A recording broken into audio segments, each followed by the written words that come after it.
உலகத்தில் தேனீக்கள் இல்லைன்னா மனுஷங்களுக்கு என்ன ஆகும்?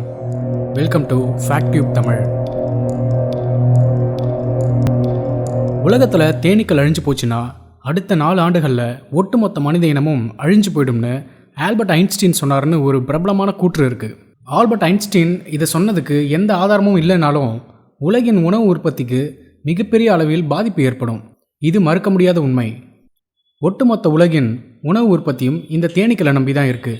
காலநிலை மாற்றம், காடுகள் அழிப்பு, குறிப்பிட்ட ரசாயன உரங்கள் மற்றும் பூச்சிக்கொல்லிகளின் பயன்பாடு, காற்று மாசு போன்ற காரணங்களால் தேனீக்களின் எண்ணிக்கை குறைந்து வருவதாகவும், பட்டாம்பூச்சிகள், வௌவால்கள், தேன்சிட்டுக்கள் போன்ற மகரந்த சேர்க்கையாளர்கள் மனித நடவடிக்கைகளால் அதிக அளவில் அச்சுறுத்தலுக்கு உள்ளாவதாகவும் ஐநாவின் உணவு மற்றும் வேளாண்மை அமைப்பு கூறுகிறது. தேனீக்களை சார்ந்துள்ள உணவு உற்பத்தியை பற்றி பார்க்கலாம். ஐநாவின் உணவு மற்றும் வேளாண்மை அமைப்பின் அறிக்கையின்படி உலக உணவு உற்பத்தியின் பெரும்பகுதி இந்த தேனீக்களை போன்ற மகரந்த சேர்க்கையாளர்களை நம்பியே உள்ளது. மகரந்த தூள் ஒரு தாவரத்திலிருந்து மற்றொரு தாவரத்திற்கு கடத்தும்போது மகரந்த சேர்க்கை நடைபெறும். 80% மகரந்த சேர்க்கைக்கு தேனீ, பட்டாம்பூச்சி போன்ற உயிரினங்களே காரணம். தேன் சேகரிக்கும் போது தேனீக்களின் காலில் மகரந்த தூள் ஒட்டிக்கொள்ளும். அடுத்தடுத்த பூக்கள் மேல் இந்த தேனீக்கள் உட்காரும்போது மகரந்த தூள் பரவும்.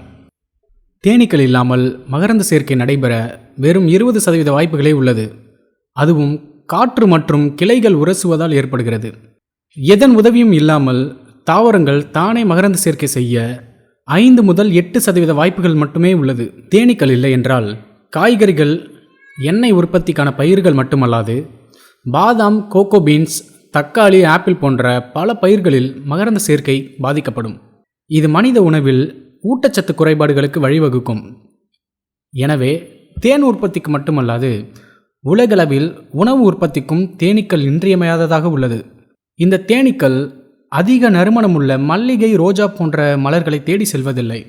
மாமரத்தின் பூக்கள், சூரியகாந்தி, எள், முருங்கை போன்ற காய்கனிகள் தரும் பூக்களை தான் விரும்புகிறது என்கிறார்கள் ஆய்வாளர்கள்.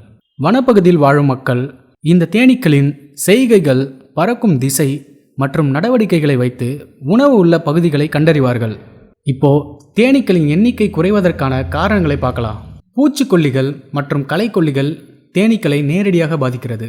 இதுதான் தேனீக்கள் அழிய முக்கிய காரணங்கள்.